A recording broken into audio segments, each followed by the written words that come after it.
બાવળાની કે જ્યાં સ્થાનિક સ્વરાજ્યની ચૂંટણી પહેલા જ ભાજપને આ પહેલો ઝટકો લાગ્યો છે। બાવળા પાલિકાના વોર્ડ નંબર 7ના ભાજપ ઉમેદવારે પોતાનું ફોર્મ પરત ખેંચ્યું છે।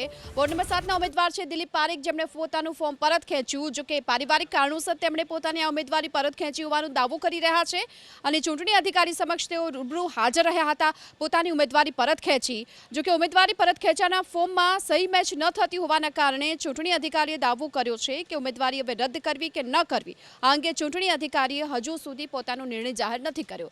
આ અંગે હાલ વધુ જાણકારી મેળવી અમારા સંવાદદાતા હિરેન રાજગુરુ અત્યારે આપણી સાથે ઉપસ્થિત છે। હિરેન, શું લાગી રહ્યું છે? ઉમેદવારી ફોર્મ છે રદ થયું છે કે કેમ અને ચૂંટણી અધિકારી તરફથી શું કહેવામાં આવી રહ્યું છે?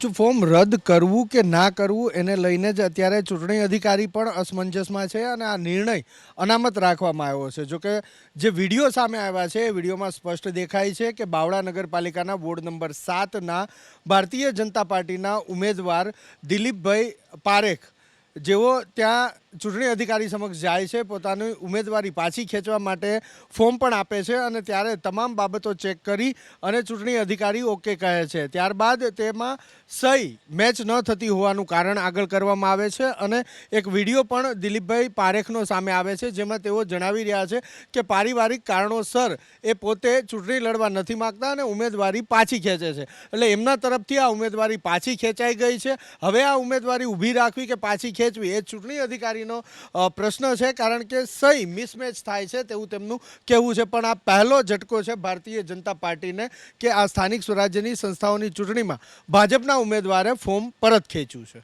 જી, આભાર આપનો આ સમગ્ર માહિતી બદલ। એટલે કે આ પ્રથમ ઝટકો ઉમેદવાર કહી શકાય ભાજપને દિલીપ પારેખે પોતાનું હાલ તો ઉમેદવારી પત્ર છે તે પરત આપ્યું છે, પરંતુ સહી મેચ નથી થતી, ચૂંટણી અધિકારીનું આ કહેવું